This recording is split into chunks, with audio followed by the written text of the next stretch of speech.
Welcome to the DPost Sports Chat. I'm sports editor Drew Rubenstein with Ed Owens. We're here in Memorial Stadium in Norman, Oklahoma on a toasty Saturday afternoon. It's already in the 90s and it's a high of 97 for this evening's kickoff.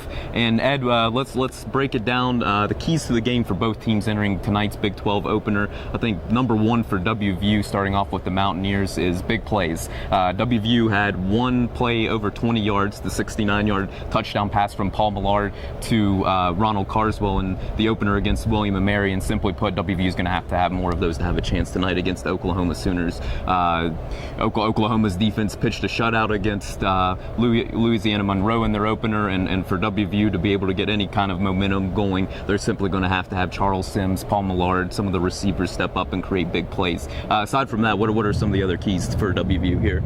I think one of the things that they're going to have to do, and I think you hit on it right away, is keep their cool. It's already 90 degrees out here on the field. It's going to be climbing as the day goes on. It's going to be the real first hot test of the year for them. But besides the heat, have to keep their cool with this crowd. As you can see behind us, Memorial Stadium is a big place to play. There's going to be about 85,000 Sooner fans here later this afternoon, and it's going to be a really tough road test for WVU for their first time out.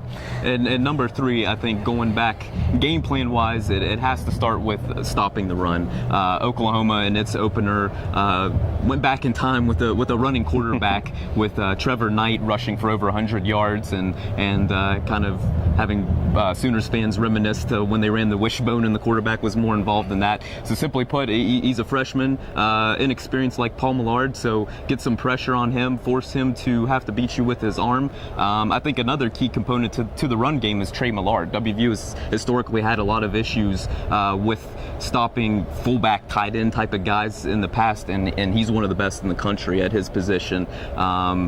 So stopping the run and kind of forcing Oklahoma to beat the Mountaineers with the pass, I think, is crucial. Yeah, absolutely. And I know we talked about keys to the game for Oklahoma, and stopping the run is going to be the key for the Sooners there too. I mean, WVU didn't really show great efficiency in the passing game last week. Paul Millard had a solid, not spectacular outing for WVU.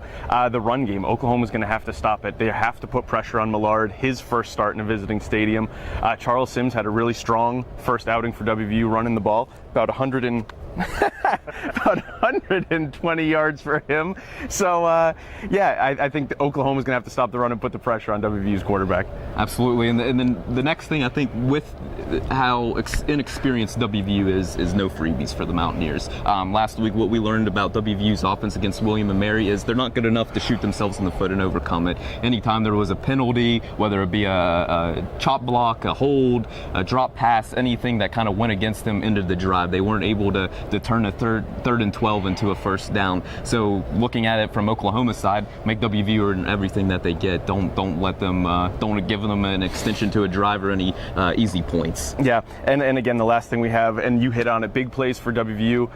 Oklahoma's going to have to get those big plays. If they want to succeed, the one way William & Mary capitalized against WVU last week was with the big plays. They had a couple big extra yardage gains to Trey McBride last week, a 28-yarder and a 40-yarder, I believe. Both of those set up William & Mary's 2 touchdowns. If Oklahoma wants to really get ahead early, jump ahead on WVU, they're going to have to take advantage in the passing game. It's something that WVU struggled with last year, and they already showed signs of struggling with it again last week. Absolutely, Ed. Thank you. Please continue to check TheDPost.com. We'll have a blog up and running, and we'll be back with post-game videos of Dana Holgorsen players and a post-game chat after the game. Ed and I are going to try to cool down before kickoff. Thanks for joining us.